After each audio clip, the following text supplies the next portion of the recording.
Bonjour à tous, bienvenue dans la Minute Techno-Alimentaire. Aujourd'hui, une nouvelle question à propos des yaourts. Quels sont les rôles spécifiques des protéines laitières dans les yaourts? Alors, dans le lait de vache, il y a deux grandes familles de protéines. Les caséines d'un côté, qui donnent l'essentiel de la texture du yaourt, qui ont un pH isoélectrique à 4,6, qui est le pH auquel, en gros, le lait coagule, gélifie dans le yaourt. Et les protéines de sérum ou protéines solubles, qui, elles, sont normalement dans le petit lait du yaourt. Elles ne sont pas inertes sur la texture du yaourt puisque ces protéines ont tendance à coaguler à la chaleur. Donc si on fait un traitement thermique poussé, à plus de 80 degrés lors de la pasteurisation du lait par exemple, eh bien on gélifie un petit peu ces protéines.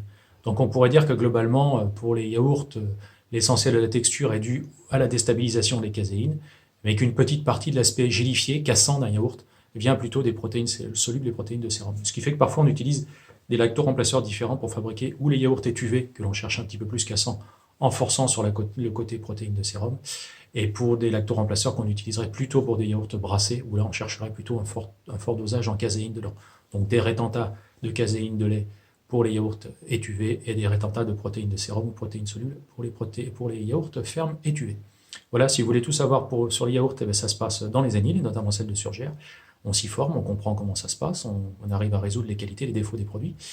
Si vous voulez tout savoir sur l'école, c'est enilia-enspeak.fr. Et quant à moi, je vous dis à bientôt pour une nouvelle Minute Techno-Alimentaire.